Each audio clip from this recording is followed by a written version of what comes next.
If you are about to sign a modeling agency contract and you have not asked the agency the following questions that I'm about to tell you, don't sign that contract yet. Hey there, it is your girl Kamla-Kay. I'm a professional agency signed model for the last 12 years doing print work and TV commercials. I've booked jobs with clients such as It Cosmetics, Stella McCartney, Kohl's, Disney, Walmart, the Marriott Hotel, you name it. So I'm going to give you tips to help you also have a career as a model without all the scams. So maybe you're at the point where a modeling agency is offering you a contract, or hopefully the goal, right, is to get a contract if it hasn't happened yet. What are the questions that you want to make sure that you have answers to before you agree to that contract? Let's dive in. Question number one, you want to ask the agent, what are the clients that you currently work with or typically work with that you think would be a good fit for my look, for my height, my age range, right? So you may be watching this and you're 19 years old, or you're watching this and you're 65 years old. Well, depending on the brand, they may not be looking for one of those age categories or that height category, right? So you want to know from the agency, based on you specifically, where would you fit into their modeling agency? So some agencies will say, you know, quite honestly, we don't have a ton of brands or clients that would specifically be looking for your look, your age, your height, what have you. But maybe they'll say we would still like to offer you a contract because we do feel like there are some brands, maybe, you know, a few times a year that would be interested in your look. That's an option. Or they may say, you know what, we have such a range of brands, especially when it's a talent agency. They have so many clients that come into town specifically for a print job or for a TV commercial that it's so varied, right? So they may say, well, based on your typical look, maybe they won't give you a full list of clients, obviously, but maybe they will say, you know what, based on your look, yes, we have models, talent that book jobs with our clients all the time, and you would fit right into that type of category. The next question that you want to ask this agency before you sign a modeling agency contract is, you can say something to them, for instance, like, I know that there are no guarantees of how much work you will book me as an agent, but how often do you typically see that a model with my look, my age, my height is booking jobs with your agency? So this kind of goes back to the first point, right? If the agency does not have clients that typically is booking your look, well, maybe they'll say not that often, or they'll say, you know what, of course, there are no guarantees, but we generally have castings that we think would be within your category 2 to 3 times a week. So in that sense, we would be sending you out 2 to 3 times a week. And then ultimately, of course, you as the model would be the one that has to do the work to try to book that job, right? And sometimes it's out of your control because the client has varied reasons of why they may book one person over another. But you just want to get an idea from the agency. How often would I be having castings potentially with you?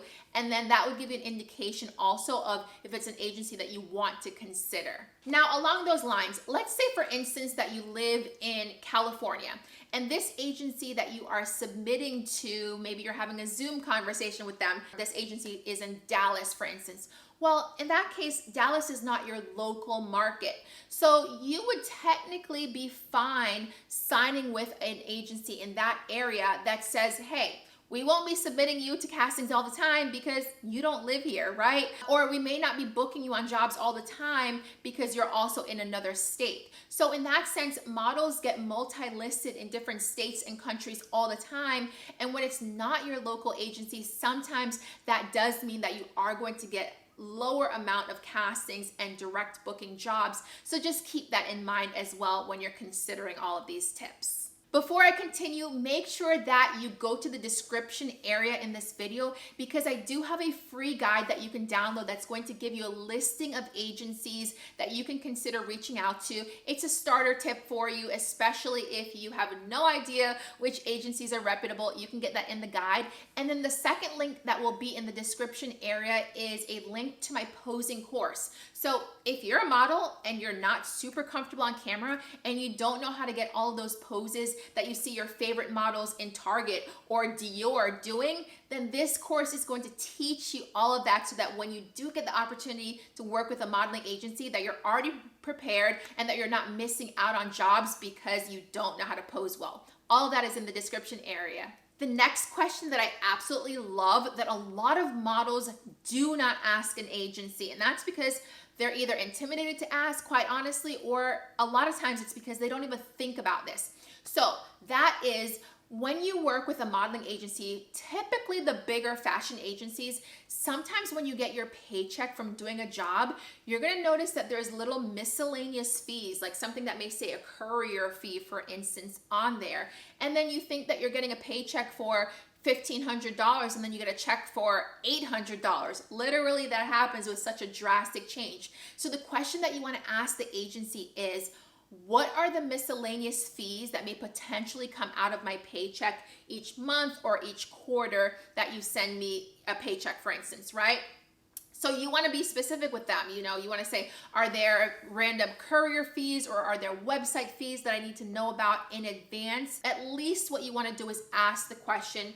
If they're going to be honest or not, that's another thing, another story. But you want to find out from them, okay, if I'm potentially going to be incurring more than 100 fees per quarter, or whatever the case is, ask them if they're able to send you like a list, an itemized listing of what those potential fees will be before you get to a certain number. So if you're watching this and you're thinking, I don't think the agencies are going to do that, or maybe you're a model now and you're like, my agencies don't do that. Well, guess what? I have an agency that when I sign with them, I asked them this question, and guess what? We agreed that before I pass a certain number, so if I pass more than $50 in miscellaneous fees, the agency is going to tell me that so that I know and that we can have the discussion before I end up having a crazy amount taken out of my paycheck. So just because it's something that doesn't typically happen doesn't mean that you shouldn't be proactive for yourself and ask for those things. If you're loving the content in this video and it's helpful for you, make sure that you subscribe for my channel and hit that bell notification, because really that's what lets you know when a new video has been posted. The last question that I want you to ask agencies, I know there's a lot more, but I don't want to overwhelm you in one video. So the last thing that you want to ask them is, are a lot of your bookings local to your market, or do a lot of them require travel? So for instance, going back to one of the tips that I talked about where the agency may or may not book you as often based on your location, there are some agencies that they have quite a bit of clients who are out of town from where the agency is located. So for example, I am signed, one of my modeling agencies that I'm signed to is in North Carolina. And so sometimes when they book me for a job, it's in North Carolina, even though I don't live in North Carolina. So sometimes they'll book me on a job in North Carolina. They've booked me on a job before in Missouri, of all places. They've booked me on a job in Florida before. So it ranges, right? So you can ask the agency, especially, you know, maybe if you're trying to do this part-time or full-time, whatever the case is, have that dialogue with them. Are you going to be required to travel for the majority of the clients that they have, or is it going to be a lot more local work? So for instance, my agencies that are local to me, the majority of the jobs that I book with them are local projects, and then my agency is out of town. I have to fly for those bookings. So having said all this, just keep in mind that every agency is going to be different. They're going to operate differently. And so you just at least want to have the understanding of some of these questions so that the agency also understands that you are smart enough to ask these questions and be proactive.